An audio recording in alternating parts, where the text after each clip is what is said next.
Alright, first up, let's go ahead and talk about our first data structure, a linked list. So a linked list is a linear data structure that is comprised of nodes. So each of these rectangles you see here is a node. And each node has two member variables, data, which stores the value of the node, and next, which is the pointer to the next node within the list. And if there is no next node, we just go ahead and set it to null. Now, when you combine a bunch of these nodes together, you end up getting a linked list. One last thing to point out before we start the code is that a linked list must always maintain a pointer to the first node. We'll do that with a pointer called header. So the header just points to the first node within the list. And if you take a look at the last node, you'll see that its next pointer is set to null, symbolizing that we've reached the end of the list. Alright, so a linked list is usually implemented using two classes. The node class, which is responsible for our node creation, and our linked list class, which is responsible for maintaining the pointer to the first node, as well as manipulating the pointers of the nodes. So starting off with our node class has two data members. The data, which can be of any type, and the next pointer, which is always supposed to point to the next node within the list. So going over our node constructor, our node has one param, the data param. So this is going to be the data that we want to insert within the node. And all we do within our constructor is initialize the data to the data being passed in. And then we initialize next to null. Alright, so moving on, let's talk about our linked list class. So our linked list class has two data members. We have a header, which is always supposed to point to the first node within the list.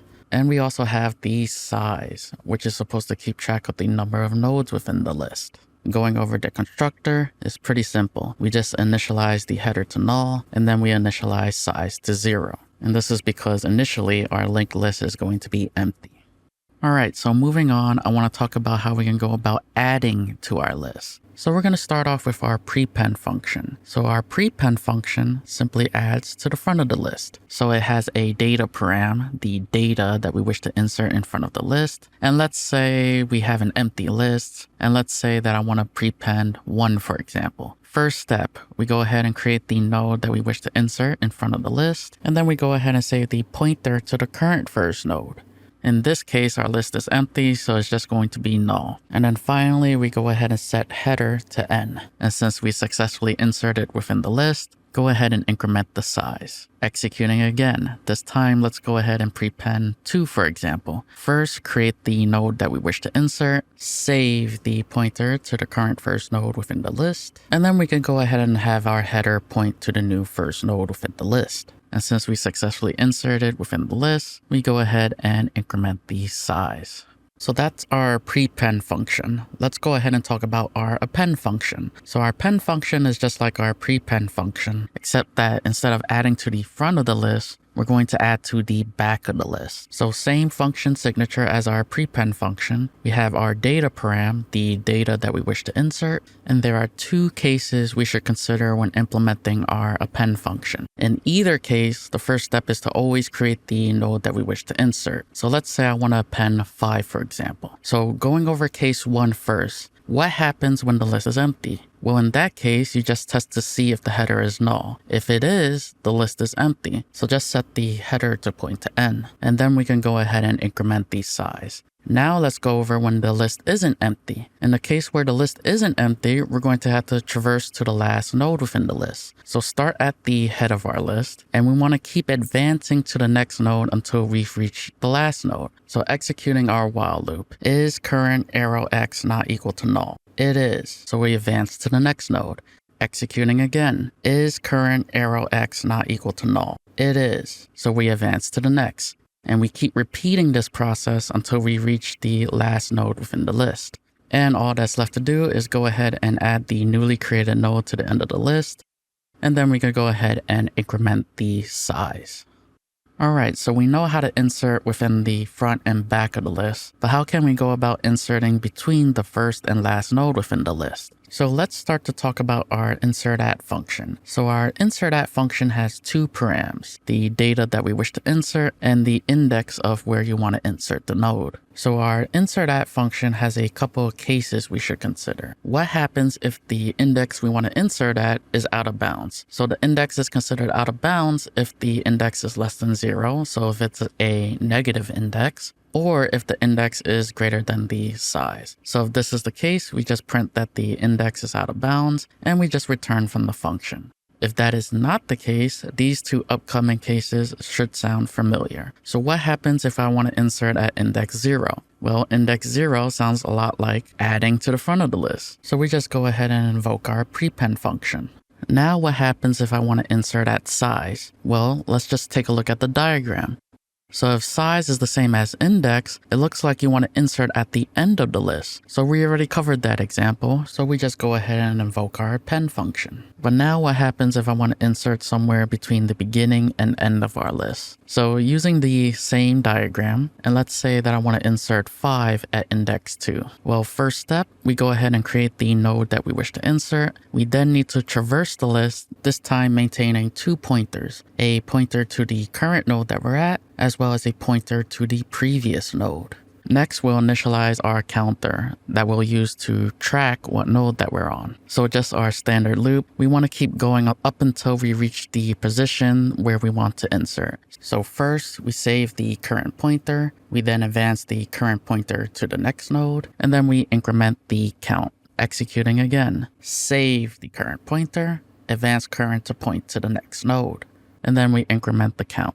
And once we finally reach the position that we want to insert, we just set n arrow next to point to current, and then we just set prev arrow next to point to n. And since we successfully inserted the node, we just go ahead and increment the size.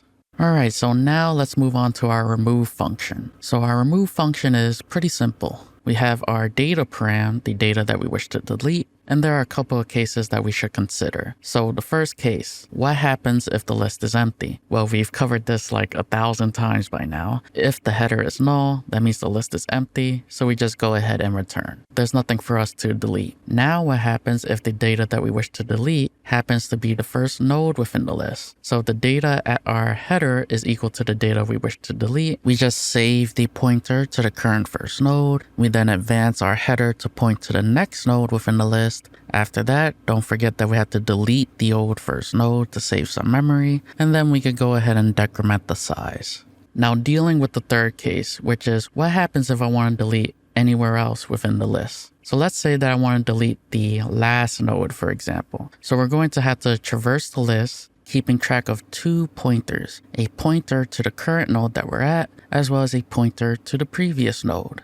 So is the current node that we're at not equal to null? It is. So we check to see if the data we wish to delete is at the current node we're at. It's not. So we go ahead and save the current pointer, and then we can go ahead and advance to the next node. Executing again. Is current not equal to null? It is. Is the data that we're looking for? It's not. So we go ahead and save the current pointer, and then we can go ahead and advance to the next node. Executing again. Is current not equal to null? It is. Is this the data that we're looking for? It is. So we go ahead and remove the pointer to the node from our linked list. Once the link is removed, we can go ahead and delete the node. And since we successfully deleted the node, we can go ahead and decrement the size. And since there's nothing left for us to do, we can go ahead and return from the function.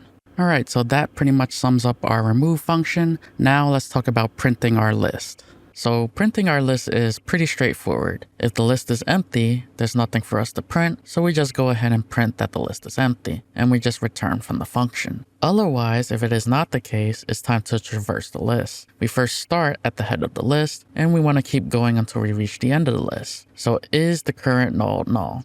It's not. So we print what's at the current node, and then we advance to the next. Executing again. Is the current node null? It's not. Print the data at the current node, and then we go ahead and advance to the next. Executing again. So is the current node null?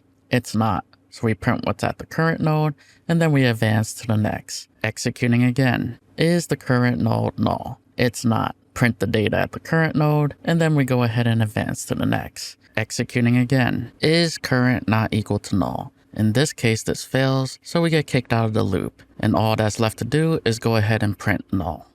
Alright, so the last function I want to go over, implementing our destructor. So every time we dynamically create a node, we allocate memory. So now it's time for memory cleanup. So we're going to have to traverse the list, and we start at the head of the list. And we want to keep going until current does not equal null. So save the current pointer, advance to the next node within the list, and then we just go ahead and delete the node that temp is pointing to. Executing again, save the current pointer, advance to the next node within the list, and we just delete the node. Executing again, save the current pointer, advance to the next node within the list, and we just delete the node. Executing again, save the current pointer, advance to the next node within the list, and we just delete the node. Executing again. So is the current node not equal to null? This fails, so we get kicked out of the loop, and we finish executing our destructor function. Alright, so now I want to talk about the big O of our functions. So big O is the worst case scenario when running these functions. So if I was to talk about prepending to the list, the time complexity would be constant time. Why? Because our linked list will always have a pointer to the front of the list. So we can always add in constant time. Talking about our append function, the time complexity of our append function is big O of n, since we always have to traverse to the last node within our list in order to insert at the end of our list. Moving on to our insertAt function is also big O of n, since the worst case would be adding to the back of the list, which so happens to invoke our append function. Our delete function's worst case would also be big O of n, since the worst case would be if I wanted to delete the last node within the list. In that case, I would have to traverse to the last node to delete. And then moving on to our print list function, which obviously we would need to traverse to each and every node within the list in order to print. So this will obviously be big O of n as well. And to our last function that we covered, our destructor. Since we must traverse to each and every node within the list in order to delete, our big O for our destructor will also be big O of n.